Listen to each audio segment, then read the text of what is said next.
জয় মা তুলসীর জয়, জয় ভগবান নারায়ণের জয়। শুরু করছি তুলসী বিবাহ। বালকুল্য মুনিগণ বললেন, কার্তিকের শুক্লা নবমীতে কুষ্মাণ্ডক নামে এক দৈত্যকে বিনাশ করেন শ্রীহরি। সেই দৈত্যের রোমাবলী লতারূপে কুষ্মাণ্ডের সৃষ্টি হয়। তাই উক্ত দিনে কুষ্মাণ্ড দানে অক্ষয় লাভ হয়। কৃষ্ণ এই দিনে তুলসীকে বিবাহ করেছিলেন। তাই যিনি ওই কৃষ্ণের উৎসব করেন তার কন্যাদানের ফল লাভ হয়। এই দিনে তুলসী ও বিষ্ণু ভগবানের সুন্দর মূর্তি গড়ে ভক্তিতে পুজো করতে হয়। ধাত্রী ও অসংখ্য বৃক্ষ একত্রে পালন করতে হয়। এই দিনে বিয়ের কাজ সম্পূর্ণ করলে শত কোটি কল্পকারে তার পূর্ণ ফল নষ্ট হয় না।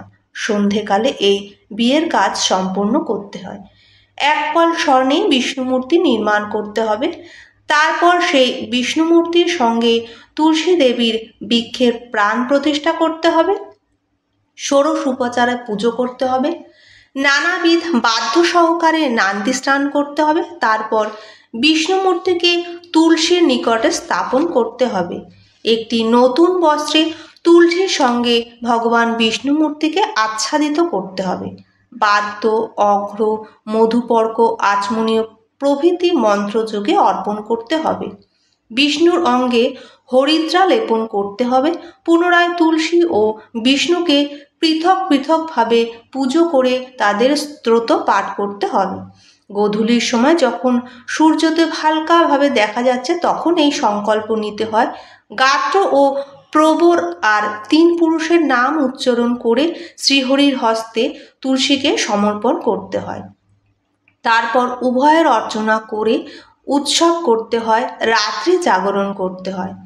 তারপর প্রাতঃকালে পুনরায় উভয়ের পুজো করে দ্বাদশাক্ষর মন্ত্রে অগ্নি স্থাপন করে ঘি, মধু, তিল দিয়ে 108 বার যজ্ঞ করতে হবে। তারপরে পূর্ণাহুতি দিতে হবে।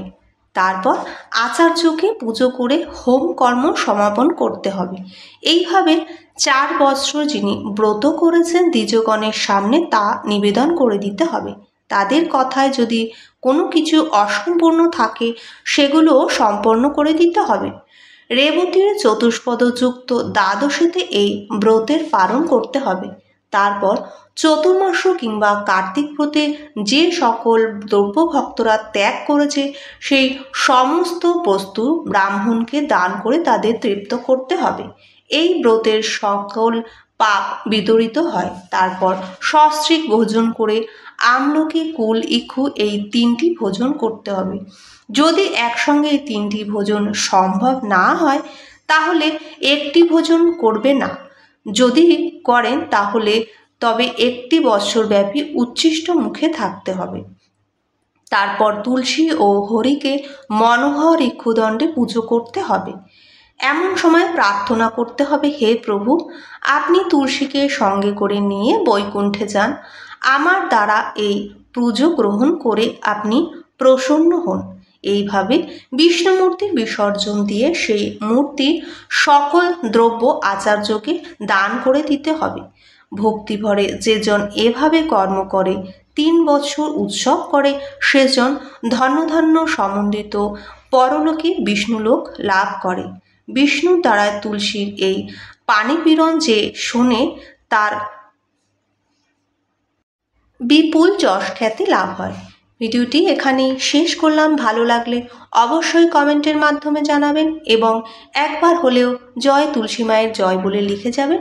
লাইক, শেয়ার, সাবস্ক্রাইব করে পাশে থাকবেন। নমস্কার।